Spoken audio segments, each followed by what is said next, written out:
Yesterday, after I had posted the video number 5, I came and I made a couple of more parts here, as you can see.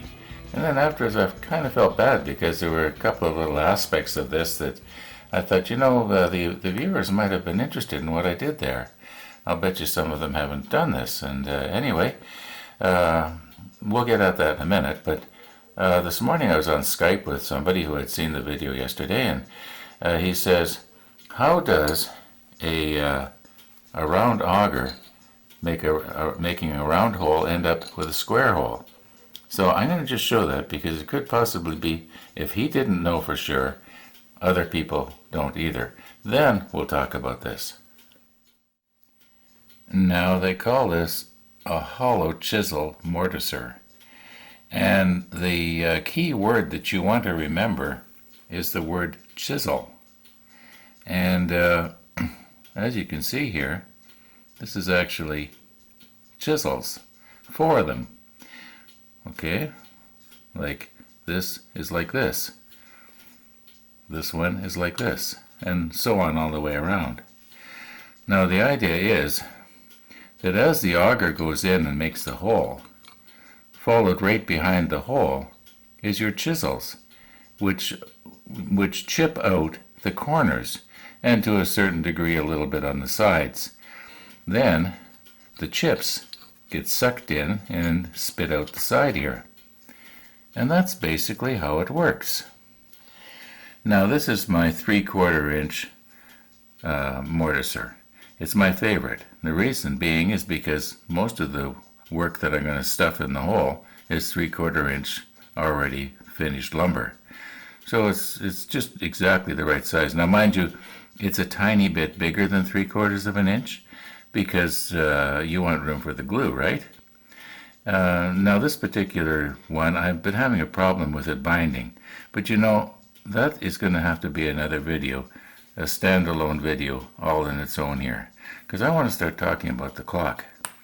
And yeah, just watch for the video. It'll have the word hollow chisel mortiser in it in the title. Anyway, let's get going here. Anyway, last night I made these up. Cut this on my miter saw, and what I did was I threaded the hole.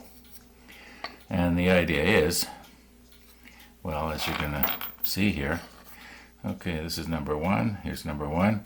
The reason I numbered these is because there's a chance that the holes that I drilled in this one may not be in the same spacing as this one, so that's why I know I've got them the same. And this will go in here.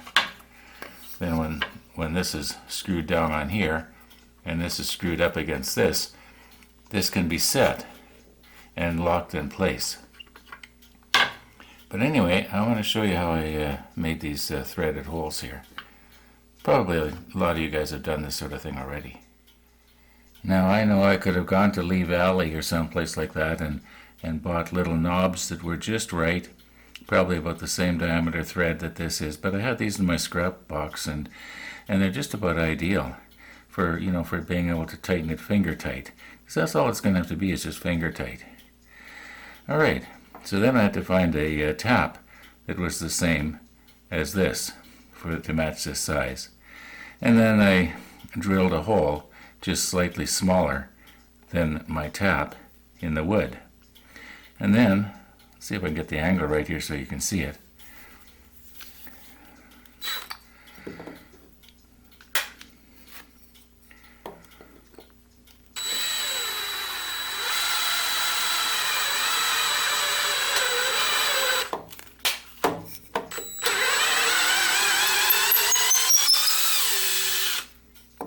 Okay, you get the idea. Then last night, you see the staining here, that's from my CA thin.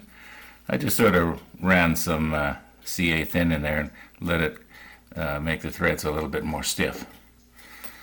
And I don't think I cross-threaded that just now when I did that. No, there we go. That'll be alright. I was noticing that the threads on this one had some pretty bad burrs on it, so I'm just running the die up it here just to make it a little better. I know this one is nice and free, And I was noticing this other one here was a little bit on the stiff side. See, we got it cleaned up here now. Yeah, that's going to be better.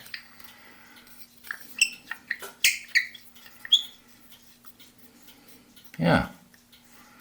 You can see how it comes out there a little bit proud of the edge here. It'll be just enough to catch that aspen piece that we turned, or that we made up day before yesterday.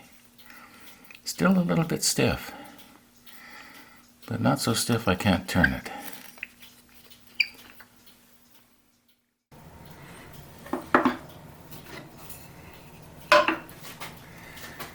Now I had wanted to streamline these as much as possible here, but I think that this board is just a little bit too wide. I don't think I can come all the way down. No, it's not going to handle anything this deep. As long as we're over here, I may as well show you something. Last night when I was cutting these pieces, it was really nice to be able to go right over to 60 degrees. A lot of these saws that you buy, they'll only go to 45. If you're in the market for another saw, I'd recommend you get one that'll go a lot more. Because, you know, as you can see, it comes in kind of handy at times. You never know, you might want to make a giant clock. Okay, I've already got this angled about the way I want it here. I know some people might say, well, why don't you just raise the blade and angle the blade and keep this straight up and down, but the way this is all set up, it just doesn't want to work. It's easier to just angle this over. This is a tenoning jig, by the way. It sort of goes hand in hand with the hollow chisel mortiser.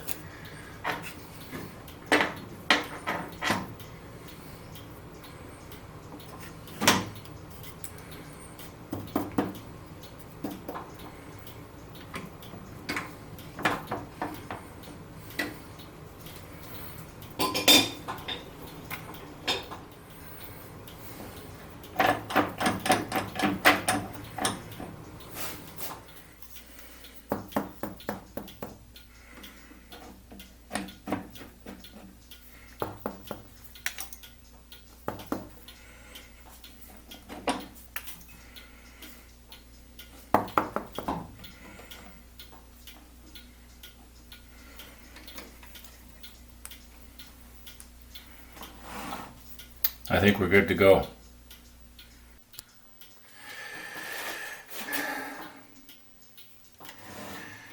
Now I realize that as I'm shoving this thing through, after it gets through and cuts off the cheek here, it's a good chance it's going to throw it back.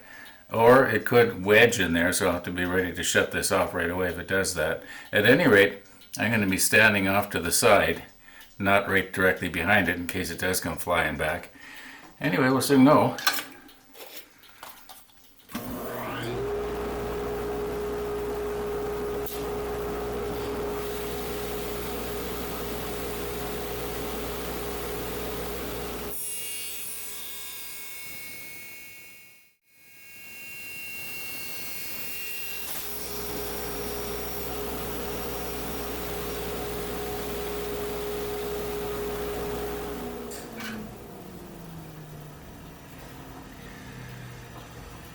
So you're probably wondering, why is it that I want it sort of tapered? Well, I want it to pass through the air nice and easy. So the more pointed it is, the easier it's going to pass through the air. There's going to be very little that's going to keep this pendulum swinging. And any kind of friction in the bearing or even air resistance is going to slow it down. Yeah, so that's why I'm doing this. Now I've lost the beginning of my line here by tapering this end, so I'm going to just have to kind of eyeball it, but I think I'll come on pretty good. And I want to be able to stay on the outside of the line, and then I can sand down to it later.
Well, I think now if I give it some hand sanding, like with the orbital sander, I guess that's sort of hand sanding, and yeah, get rid of these sharp edges. I was thinking of passing them over the router table, but I think maybe just hand sand, that'll be good enough. Get this sort of rounded over a little better. And yeah, I think it's going to look pretty nice. I'll put on a little bit of wipe on poly. I think that'll bring it out. Probably 2 coats, maybe 3. But that's going to have to be tomorrow.